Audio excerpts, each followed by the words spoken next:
අනිය මේ වෙලුණු ප්‍රේමිය. මම නමින් සිතාර. මම මේ කතාව ඔයාට කියන්න හිතුවේ මම ලැබපු ඇත්තම අත්දැකීමක් මුල් කරගෙන. හැබැයි පොඩ්ඩක් වෙනස් කරලා කියන්නේ. සිම්බු කියන්නේ මගේ හොඳම යාළුවා. ඔහු උපතින්ම දම්ලවූ අතර ඔහුත් මාත් මිතුරන් වුණේ පාසලේ පැවති ක්‍රීඩාවලදී. සිම්බු පාසල් කාලේ කසුනි කියලා කෙල්ලෙක් පස්සෙන් ගියා. ඔහු මට ඒ පැවසුවේ කාලකට පසුව. දමිළුවත් ඔහු සිංහල කොල්ලෙක් වගේ පෙනුමට හිටිය නිසා සිංහල කෙල්ලෙක් එක්ක යාළු වෙන එක ඒ තරම් ලොකු ප්‍රශ්නයක් වුණේ නෑ. මුලදී අය ඔහුට අකමැති වුණ නිසා සිම්බු අය පිළිබඳව ඇති කැමැත්ත මට කිව්වා.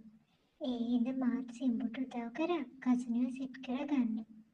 මාසයක් පමණ වන විට කසුනි සිම්බුට තමන්ගේ කැමැත්ත ප්‍රකාශ කළා.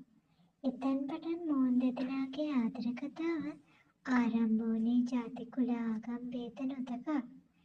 කලක් පුරාවට ආදර කතාව සතුටින් ගලාගෙන ගිය අතර ඔවුන් ඔවුන්ගේ ලෝකවල ආදරයෙන් ගත කළා. සිප වැළඳ ගැනීම මෙන්ම තනි වී ඔවුන්ගේ සතුට සොයාගෙන ගියා. මෙන්න මේ විදිහට මේ ආදර කතාව ලස්සනට ගලාගෙන යද්දී කාලයටත් හොරා ඔවුන්ගේ ආදර කතා වෙනස් වෙන්න පටන් ගත්තා.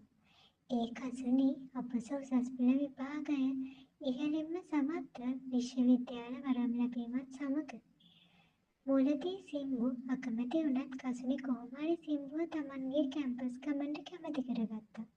සිම්බු අකමැත්තෙන් වුණත් කසුනිගේ සතුට ගැන හිතලා තමන්ගේ හිත හදාගෙන ඔහුත් රස්සාවක් කරන්න පටන් ගත්තා.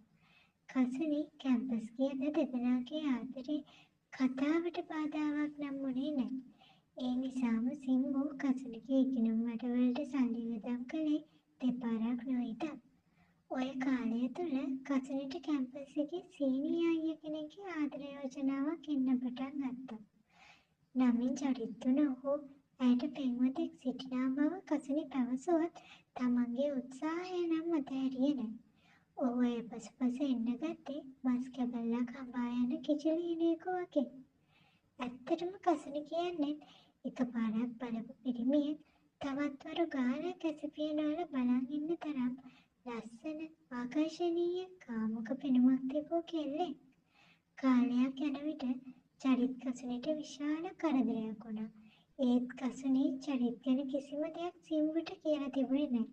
ඒ සිම්බු තමන් නිසා අනවශ්‍ය ප්‍රශ්නවල පැටලෙයි කියන බයට. සිම්බු මාසෙකට සැරයක් කසුනි බලන්න ආවා. සල්ලි, ප්‍රශ්න, රස්සාව, දුරවැඩිකම මේ ඔක්කොම හින්දා තමයි සිම්බු මාසෙකට සැරයක් කසුනිව බලන්න ආවේ. දැන් සිම්බු කසුනිව බලන්න එන ගමනට කසුනි අකමැති වුණා. කසුනිට සිම්බු එපා වෙලා වගේ. ඒකට හේතුව වුණේ කැම්පස් එකේ කෙල්ලෝ කොල්ලෝ ආදරෙන් ඉද්දි කසුනිට දැනුණු තනිකම. මේ නිසාම කසුනි ටිකින් ටික චරිත් දිහාවට හැරෙන්න පටන් ගත්තා. කසුනිගේ චරිත්ගේ රූපය හොයන්න ගත්තා. චරිත් එක්ක කතා කරා, මැසේජ් කරා, වීඩියෝ කෝල් ගත්තා. දෙන්න කතාවෙන් ටිඟි ගත්තෙන් උපරිමයටම ගියා. එහෙම කාලයක් ගත වෙනවත් එක්කම සිම්බුට ටික ටික කසුනිගේ වෙනසක් දැනෙන්න ගත්තා. සිම්බු එක කසුනිගෙන් අහුවත් කසුනි ඒ ගැන අහන සැනින් සිම්බුට බැන්නා. කතා කරන එක අඩු කළා. කවදාවත් කසුනි කියයි කියලා නොහිතුව විදියට සිම්බුගේ ජාති කුලමල ભેද කිය බැන්නා. ඔහොම කාලය ගෙවිගෙන යද්දී චරිත සිම්බු ගැන හැම විස්තරයක්ම කසුනි කිව්වා.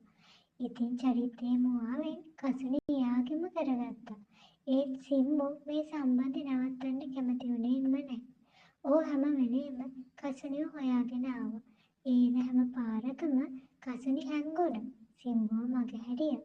කාලය ගත වෙනවත් එක්කම සිම්බු දරුණු ලෙස මත්කුඩු වලට ඇබ්බැහි වුණා. ඒ කසුනි කරපු දෙයට පලිය ගන්න හිතාගෙන. දින සති ගත වුණා. සිම්බු බලන් හිටියා ඒ දවස්වල උදා වෙනකම්. සිම්බු එදා කැම්පස් එකට යද්දී ජෝඩුව හරි ආදරෙන් ඉන්නව ඈත තියාම දැක්කා. ඒත් එක්කම සිම්බු ඉනේ හංගගෙන ආව දැලිපිහි අරගෙන කසුනිගේ වෙල්ලට තිබ්බ වෛරයෙන් දැවෙන යකෙක් වගේ.